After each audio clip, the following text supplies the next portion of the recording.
Κάποια μέρα θα συμβεί κάτι παράξενο, όχι επειδή θα αλλάξει ο κόσμος, αλλά επειδή θα σταματήσεις για μία στιγμή να τον ακολουθείς. Θα κλείσεις την οθόνη, θα αφήσεις το τηλέφωνο κάτω, θα μείνεις μόνος με τον εαυτό σου και τότε θα ακούσεις κάτι που συνήθως χάνεται μέσα στο θόρυβο. Μία φωνή, όχι τη δική σου όπως τη γνωρίζεις, κάτι βαθύτερο, κάτι που περίμενε χρόνια να μιλήσει. Γιατί υπάρχει μία αλήθεια που σχεδόν κανείς δεν σου είπε. Ο άνθρωπος μπορεί να περάσει ολόκληρη τη ζωή του περιτριγυρισμένος από ανθρώπους και να μην έχει συναντήσει ποτέ πραγματικά τον εαυτό του. Και ίσως αυτός να είναι ο μεγαλύτερος κίνδυνος της εποχής μας, όχι η μοναξιά, αλλά η μόνιμη απόδραση από αυτήν. Απόψε θα εξερευνήσουμε γιατί οι σοφοί, οι μυστικιστές και οι φιλόσοφοι όλων των εποχών αναζητούσαν τη σιωπή. Και γιατί μερικές φορές ο πιο γενναίος δρόμος δεν είναι να εμφανιστείς στον κόσμο, αλλά να εξαφανιστείς για λίγο από αυτόν. Γιατί όμως φοβόμαστε τόσο πολύ να μείνουμε μόνοι και τι είναι αυτό που προσπαθούμε απεγνωσμένα να αποφύγουμε. Γεια σου, είμαι ο κοσμικός αφηγητής και σε καλωσορίζω στο Κοσμικό Φως. Πλέον υπάρχει η δυνατότητα να στηρίξεις αυτό το κανάλι μέσα από μια μικρή συνδρομή. Αυτή τη στιγμή είναι διαθέσιμο το πρώτο επίπεδο, το επίπεδο του κοσμοναύτη, στη συμβολική τιμή του 1 € και 50 λεπτών. Προσφέρει σήματα αφοσίωσης, εξατομικευμένα emoji και ευχαριστίες μελών. Όπως και να έχει, ευχαριστώ που είσαι εδώ. Ας ξεκινήσουμε. Από τη στιγμή που γεννιόμαστε, αρχίζουμε να μαθαίνουμε έναν παράξενο κανόνα. Για να αγαπηθούμε, πρέπει να γίνουμε κάτι συγκεκριμένο. Να είμαστε καλοί, χρήσιμοι, δυνατοί, ευχάριστοι. Έτσι σιγά σιγά χτίζουμε μια προσωπικότητα που δεν δημιουργήθηκε για να εκφράσει την αλήθεια μας, αλλά για να μας προστατεύσει από την απόρριψη. Ο Καρλ Γιούγκ ονόμασε αυτή τη μάσκα «περσόνα». Είναι το πρόσωπο που δείχνουμε στον κόσμο. Το πρόβλημα δεν είναι ότι τη φοράμε. Το πρόβλημα αρχίζει όταν ξεχνάμε ότι τη φοράμε. Γινόμαστε ο πάντα διαθέσιμος, ο σωτήρας, ο άνθρωπος που δεν ζητά ποτέ βοήθεια, ο άνθρωπος που χαμογελά ακόμη και όταν πονά. Σαν ηθοποιός σε ένα θέατρο που αλλάζει αδιάκοπα μάσκες, αρχίζουμε να πιστεύουμε ότι ο ρόλος είναι η πραγματική μας ταυτότητα. Και τότε το χρυσό κλουβί κλείνει γύρω μας, όμορφο απ' έξω, ασφικτικό από μέσα. Κοιτάζουμε τον εαυτό μας σε έναν καθρέφτη και βλέπουμε δεκάδες πρόσωπα, αλλά ποιο από αυτά είναι αληθινό? Και αν η μάσκα δεν είναι ο εαυτός σου, ποιος είναι εκείνος που την φορά? Ζούμε σε έναν κόσμο που δεν σταματά ποτέ να μιλά. Ειδοποιήσεις, ειδήσεις, βίντεο, μηνύματα, γνώμες, προσδοκίες. Είναι σαν να κατοικούμε σε μια πόλη που δεν κοιμάται ποτέ, όπου κάθε δρόμος οδηγεί σε έναν ακόμη θόρυβο. Μέσα σε αυτή τη συνεχή καταιγίδα πληροφοριών, κάτι πολύτιμο χάνεται, η δική μας εσωτερική φωνή. Η προσοχή των άλλων έχει γίνει το νέο νόμισμα. Ένα μήνυμα, ένα like, μία προβολή μπορούν να μας χαρίσουν μία στιγμιαία αίσθηση αξίας. Για λίγο νιώθουμε ότι υπάρχουμε, ότι μας βλέπουν, όμως η επιβεβαίωση λειτουργεί σαν ψυχολογικό ναρκωτικό. Η ανακούφιση κρατά λίγο και σύντομα ζητάμε άλλη μία δόση. Τα social media μοιάζουν με καθρέφτες, αλλά συχνά δεν αντανακλούν αυτό που είμαστε. Αντανακλούν αυτό που ελπίζουμε να δουν οι άλλοι. Και κάπου εκεί γεννιέται ένας φόβος, ο φόβος του να εξαφανιστούμε από το βλέμμα τους. Έτσι μένουμε διαρκώς συνδεδεμένοι, πιστεύοντας ότι η συνεχής επικοινωνία είναι πραγματική σύνδεση. Όμως ένας ωκεανός γεμάτος φωνές δεν σημαίνει απαραίτητα ότι υπάρχει κατανόηση. Και αν έκλεινες όλες αυτές τις φωνές, τι θα απέμενε?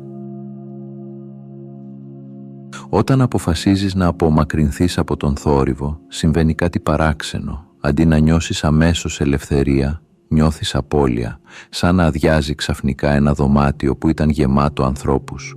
Η σιωπή δεν μοιάζει με γαλήνη, μοιάζει με κενό, Για χρόνια έχουμε μάθει να μετράμε την αξία μας μέσα από τα βλέμματα των άλλων, από τα μηνύματα, τις αντιδράσεις, την προσοχή, και όταν αυτά απομακρύνονται, ένα κομμάτι μέσα μας φοβάται ότι χάνεται μαζί τους, όχι επειδή χανόμαστε πραγματικά, αλλά επειδή είχαμε συνηθίσει να βλέπουμε τον εαυτό μας μέσα από τα μάτια των άλλων. Η απομάκρυνση από την εξωτερική επιβεβαίωση μοιάζει με αποτοξίνωση. Ο νους αναζητά διαρκώς τον επόμενο περισπασμό, την επόμενη απόδειξη ότι εξακολουθεί να είναι σημαντικός. Γι' αυτό η σιωπή αρχικά πονά. Αποκαλύπτει την εξάρτηση που κρυβόταν πίσω από τη συνήθεια. Είναι σαν έναν δίτη που βυθίζεται κάτω από τα κύματα. Στην αρχή ακούει μόνο την απουσία του θορύβου. Όσο όμως κατεβαίνει βαθύτερα, ανακαλύπτει έναν εντελώς διαφορετικό κόσμο. Η μοναχικότητα δεν είναι ο προορισμός, είναι το πέρασμα, η νύχτα πριν από την αυγή. Και τότε αρχίζει να εμφανίζεται κάτι που βρισκόταν πάντα εκεί, κάτι που ο θόρυβος έκρυβε. Πολλοί άνθρωποι πιστεύουν ότι όταν βρεθούν μόνοι με τον εαυτό τους θα συναντήσουν αμέσως γαλήνη. Όμως η αλήθεια είναι διαφορετική. Πριν έρθει η ηρεμία, εμφανίζεται το χάος. Όταν ο θόρυβος καταλαγιάζει και οι περισπασμοί εξαφανίζονται, ανοίγει μία πόρτα προς έναν εσωτερικό κόσμο που για χρόνια παρέμενε κρυμμένος. Είναι σαν να κατεβαίνει σε ένα παλιό υπόγειο γεμάτο ξεχασμένα αντικείμενα. Εκεί βρίσκονται φόβοι που δεν αντιμετώπισες ποτέ, ανάγκες που έμειναν ανικανοποίητες, θυμός που καταπιέστηκε, ζήλια που δεν παραδέχτηκες, ενοχές που κουβαλάς σιωπηλά και πένθη που δεν ολοκληρώθηκαν ποτέ. Ο Καρλ Ιούγκ ονόμασε αυτό το σκοτεινό βασίλειο σκιά. Όχι επειδή είναι κακό, αλλά επειδή είναι το κομμάτι του εαυτού που αρνηθήκαμε να δούμε.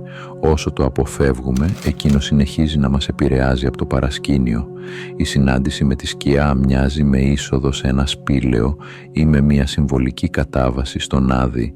Δεν είναι ευχάριστη, είναι όμως απαραίτητη, γιατί δεν μπορείς να γίνεις ολόκληρος αν συνεχίζεις να εγκαταλείπεις κομμάτια του εαυτού σου στο σκοτάδι. Αλλά μέσα στο σκοτάδι υπάρχει πάντα κάτι ακόμη, κάτι που περιμένει να ανακαλυφθεί. Όταν αρχίζεις να εξερευνάς τον εσωτερικό σου κόσμο, ανακαλύπτεις κάτι απρόσμενο. Κάτω από τους φόβους, τις ενοχές και τα τραύματα δεν βρίσκεται μόνο πόνος. Βρίσκεται και ένας θησαυρός που περίμενε χρόνια να τον αναγνωρίσεις. Η αυτογνωσία δεν είναι απλώς μια διαδικασία θεραπείας. Είναι και μια διαδικασία ανάκτησης. Σαν να κατεβαίνεις σε ένα παλιό χρυσορυχείο όπου ανάμεσα στη σκόνη και τις πέτρες αρχίζουν να λάμπουν ξεχασμένα κομμάτια του εαυτού σου.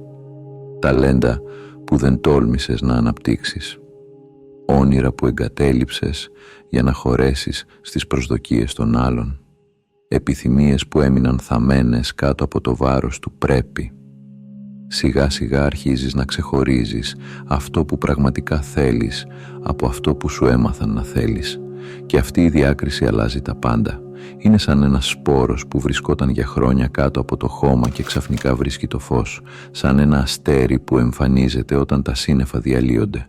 Όμως κάθε νέα αλήθεια φέρνει και μία νέα πρόκληση, γιατί όταν αλλάζεις εσύ, αρχίζει να αλλάζει και ο κόσμος γύρω σου. Αλλά αν αρχίσεις να αλλάζεις, τι θα συμβεί στις σχέσεις που χτίστηκαν γύρω από τον παλιό σου εαυτό? Όταν απομακρύνεσαι για λίγο από τον θόρυβο και αρχίζεις να αλλάζεις, συμβαίνει κάτι που δεν περιμένεις. Δεν αλλάζεις μόνο εσύ. Αλλάζει και ο τρόπος που βλέπεις τους ανθρώπους γύρω σου. Η απόσταση λειτουργεί σαν παλήρια που τραβιέται και αποκαλύπτει τον βυθό. Ξαφνικά βλέπεις πράγματα που πριν ήταν κρυμμένα. Αρχίζεις να αναρωτιέσαι. Ποιοι άνθρωποι αγαπούσαν πραγματικά εσένα και ποιοι αγαπούσαν τον ρόλο που έπαιζε στη ζωή τους. Τον ακροατή, τον σωτήρα, τον πάντα διαθέσιμο, τον άνθρωπο που δεν έλεγε ποτέ όχι. Υπάρχει μια μεγάλη διαφορά ανάμεσα στην αγάπη και τη χρησιμότητα. Η αγάπη αντέχει όταν αλλάζεις. Η χρησιμότητα αρχίζει να διαμαρτύρεται όταν πάβεις να εξυπηρετείς τις ανάγκες των άλλων. Και τότε οι σχέσεις γίνονται καθρέφτες. Σου δείχνουν όχι μόνο τους άλλους, αλλά και εσένα, τους τρόπους με τους οποίους αναζητούσες αποδοχή μέσα από την προσφορά, τη διαθεσιμότητα ή την αυτοθυσία. Τα όρια γίνονται η νέα σου γλώσσα και όπως τα δέντρα που μένουν όρθια μέσα στο χειμώνα, μαθαίνεις να στέκεσαι χωρίς να λυγίζεις σε κάθε απέτηση του κόσμου. Όμως η μεγαλύτερη δοκιμασία δεν έχει έρθει ακόμη και αν πάψεις να είσαι αυτό που περίμεναν όλοι, θα παραμείνεις ελεύθερος ή θα επιστρέψεις στο παλιό κλουβί. Κάθε αληθινό ταξίδι μεταμόρφωσης ακολουθεί τον ίδιο κύκλο. Ξεκινά με μια αναχώρηση, περνά μέσα από τη δοκιμασία και ολοκληρώνεται με μια επιστροφή. Οι αρχαίοι μύθοι το γνώριζαν καλά. Ο ήρωας δεν εγκαταλείπει τον κόσμο για πάντα, επιστρέφει σε αυτόν διαφορετικός. Έτσι συμβαίνει και με εσένα. Μετά τη σιωπή, τη μοναχικότητα και τη συνάντηση με τον εαυτό σου, έρχεται η στιγμή να επιστρέψεις, όχι ως κάποιος νέος άνθρωπος, αλλά ως κάποιος πιο αληθινός. Τώρα μπορείς να αγαπάς, χωρίς να χάνεσαι μέσα στις ανάγκες των άλλων. Μπορείς να βοηθάς, χωρίς να θυσιάζεις τον εαυτό σου. Μπορείς να είσαι παρόν, χωρίς να εξαρτάσαι από την αποδοχή ή τον έπαινο. Η αξία σου δεν χρειάζεται πλέον να επιβεβαιώνεται διαρκώς από τον κόσμο. Είναι σαν έναν ταξιδιώτη που επιστρέφει από ένα μακρινό ταξίδι, κουβαλώντας σοφία που δεν φαίνεται στα μάτια. Σαν έναν φοίνικα που αναδύεται από τις στάχτες του, σαν ένα ποτάμι που αφού διέσχει σε βουνά και πεδιάδες, βρίσκει ξανά τον δρόμο προς τη θάλασσα. Και τότε ανακαλύπτεις κάτι ακόμη πιο βαθύ, ότι η εξαφάνιση δεν ήταν ποτέ ο σκοπός, ήταν μόνο η πόρτα. Στο τέλος κάθε μεγάλου ταξιδιού κρύβεται μια παράξενη ανακάλυψη. Αυτό που αναζητούσες δεν βρισκόταν ποτέ στον προορισμό, βρισκόταν μέσα σου από την αρχή. Για χρόνια ίσως πίστευες ότι κάτι έλειπε. Περισσότερη αγάπη, περισσότερη επιτυχία, περισσότερη αναγνώριση. Κάτι ακόμη που θα σε έκανε επιτέλους να νιώσεις ολοκληρωμένος.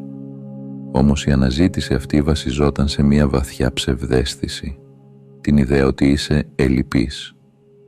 Οι αρχαίοι Έλληνες χάραξαν στο ναό των Δελφών τη φράση «γνώθεις αυτόν». Ίσως επειδή κατάλαβαν ότι η μεγαλύτερη γνώση δεν αφορά τον κόσμο, αλλά εκείνον που τον παρατηρεί. Όσο περισσότερο γνωρίζεις τον εαυτό σου, τόσο λιγότερο αναζητάς τη σωτηρία έξω από αυτόν. Είναι σαν τον Οδυσσέα που περιπλανήθηκε σε θάλασσες και κόσμους μόνο και μόνο για να επιστρέψει στην Ιθάκη. Σαν ένας κύκλος που επιτέλους κλείνει. Σαν έναν άνθρωπο που, ύστερα από χρόνια περιπλάνησης, ανοίγει την πόρτα και μπαίνει στο σπίτι του. Και τότε γεννιέται μία διαφορετική ειρήνη. Όχι η ειρήνη που εξαρτάται από τις συνθήκες, αλλά εκείνη που πηγάζει από την επίγνωση ότι δεν σου λείπει τίποτα για να είσαι ολόκληρος. Αυτό που έψαχνες δεν ήταν ποτέ έξω, ήταν πάντα το σπίτι που κουβαλούσες μέσα σου. Και αν αυτό είναι αλήθεια, τότε ίσως η μεγαλύτερη ανακάλυψη της ζωής να μην είναι να βρεις κάτι καινούριο, αλλά να θυμηθείς αυτό που ποτέ δεν έχασες.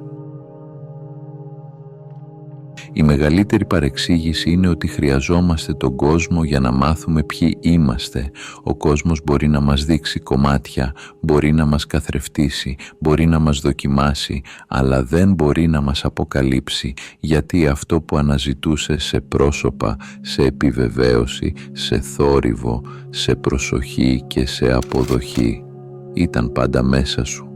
Και ίσως τελικά αυτό να είναι το μυστικό που γνώριζαν οι σοφοί όλων των εποχών.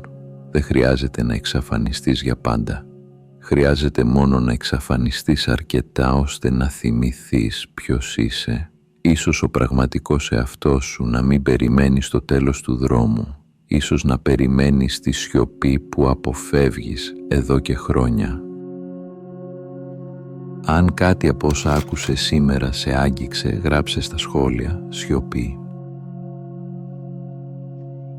Θέλω να ευχαριστήσω μέσα από την καρδιά μου τους συνδρομητές του καναλιού που με τη στήριξη τους βοηθάνε αυτό το κανάλι να ανθίσει.